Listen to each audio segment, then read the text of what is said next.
How to talk so that a toxic boss will listen.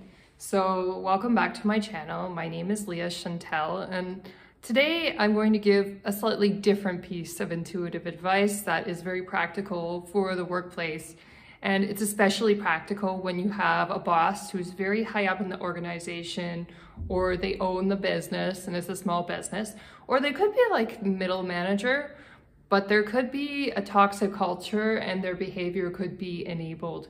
And what do you do as an employee when you encounter toxic behavior?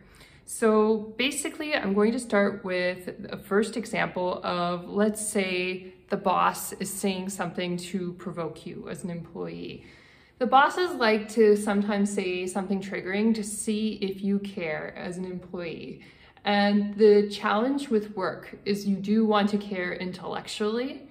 You want to give your best performance, but sometimes when you're dealing with a toxic person, you have to remove your emotion from your performance and from your responses to your boss. Because when you remove your emotion, they don't have that opportunity to bully you very easily because you're being too logical. And people are like, oh, is this really intuitive advice? This sounds more like logical advice. Both are very helpful. And this was something I got as an intuitive hit one day when I was still studying as a student and I was dealing with an interesting boss. So this boss was busy working on a new product, and the product was slated to be released under a very triggering, provocative name. So we all take those workplaces courses where it's like, you shouldn't be racist, you shouldn't be sexist, it's like all the HR policy. And then you work under a boss and then they appear to be breaking the rules. But that boss is in a position of authority. And when they're doing that, you know, it's interesting. And I didn't understand this when I was younger. When bosses name things in a way that it can sound offensive or provocative, what they're actually doing to you as an employee is they're testing for your emotional response to their decision. They're also testing to see if you're going to say that this is right or this is wrong. And it's okay to give your opinion, but the key is when you respond, you only respond when your boss asks you to respond, and that you give a non-emotional response. So if your boss is saying, I'm going to name this product after the N-word, and I'm not saying that this has happened exactly, but I've seen it happen with similar kinds of things, or they label something, a product, as offensive, or they're saying they're going to. What they're really doing is they're testing to see if you're going to respond emotionally to that. And the key is don't put any emotion into your response. Give your opinion and say, I don't think it's a good name, and give your reasons why, and be very logical and leave your emotions out of it, no matter how triggering the boss is behaving. This is a lesson I didn't understand when I was an undergraduate student, and I didn't understand why bosses were doing things the way that they're doing, but I learned later as an adult that some bosses will do stuff to trigger an emotional response and get people upset because they like the attention. They enjoy getting that kind of response. They like making employees cry by making their jobs difficult. And the key as an employee is to just not care. You know, it's interesting, in an earlier video, I said, show up to everything in your life with love, and I still believe that. But in this case, this love that you're showing is a very dispassionate love where you're not expecting anything in return. You're showing up and you're keeping your emotions neutral and you're staying logical in your responses. And it's also very important to give your opinion when it's solicited, but don't offer your opinion unless it's asked. Unless like the boss really cares and really wants your feedback, if a project is going to be successful or not, or if you think it's a good idea. If they solicit your feedback, then give your intellectual feedback logically in a dispassionate way, and then see where it goes. But if you don't get solicited for that feedback, if the boss is, let's say, you're using a cleaning product, and let's say that cleaning product is very chemical and you don't like it, but you're not allergic to it either, you should probably just continue using the cleaning product unless they really solicit your advice and ask if they want you to give an opinion for an alternative cleaning product. Or if you really hate the product that much, then look for a new job. But my point is, the people at the top, when you solicit your feedback first as an employee and say, I don't like this product, I don't like this product name, they see it as kind of like complaining and nagging and that you're a negative employee. You see what I mean? Like, even though you think you're giving constructive feedback, they see it as like bullying, negativity, and that they don't like you as an employee, which is not the message that you want to give. And sometimes people that go to university and learn to think critically, they will come out into the workplace and then analyze it and give their suggestions for what they think is best. And they're not solicited. The employer didn't ask you to analyze everything and give your opinions on everything.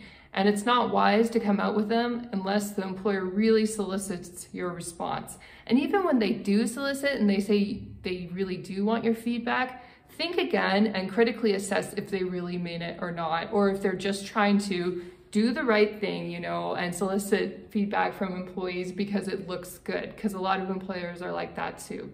So just be aware, if you have like a very neutral attitude, you're very dispassionate, and you don't show your emotions too much, you're probably going to be safe.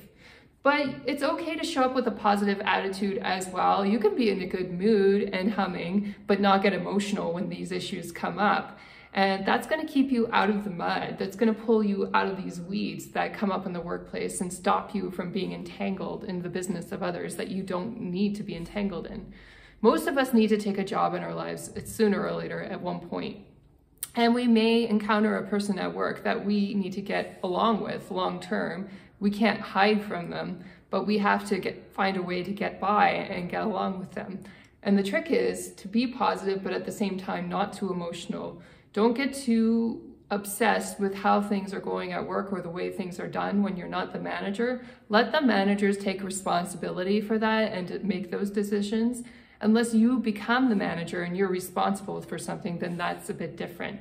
But even when you are in a position of authority yourself, and I've been there a couple of times, it's good to let your employees do their own thing. Like, kind of leave them alone and let them do what they want to do rather than behave too controlling. Only step in and control when you really need to, and otherwise just leave things alone, I find is the best policy, because we're all adults and nobody really enjoys being controlled or bossed around by another person. So don't do it unless something really critical is on the line, and assess correctly that it is something that's actually an emergency and actually critical, and you're not getting too emotionally involved and overreacting yourself.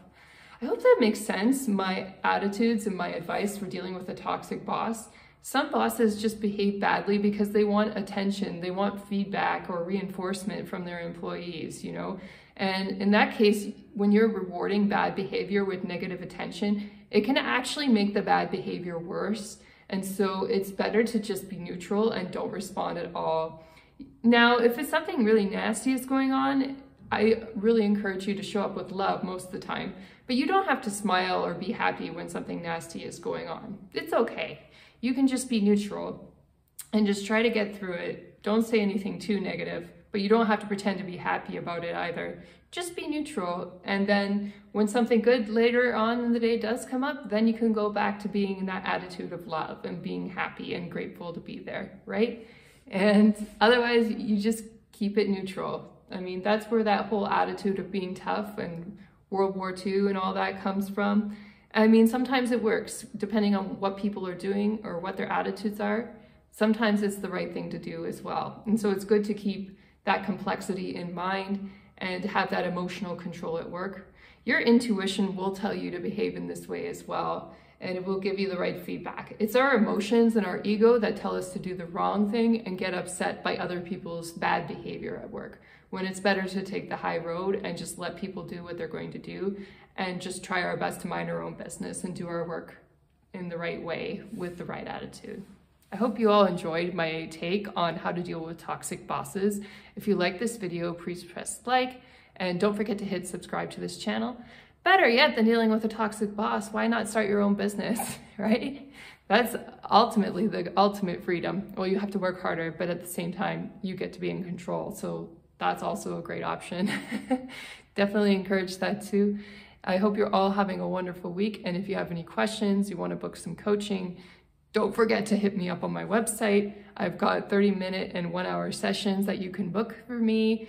and I can go into your situation in minute detail to find out what the best strategy and solution is for you. I hope you're all having a wonderful day and take care. Bye now.